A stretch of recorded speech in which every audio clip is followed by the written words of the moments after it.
Here's how to create a faculty profile in OpenEduCat. Go to the SIS module and click on Faculty. Click on New to start a fresh faculty profile.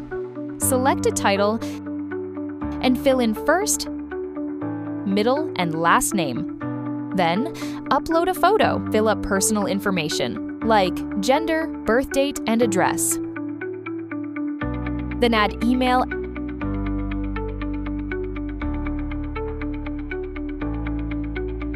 and mobile number.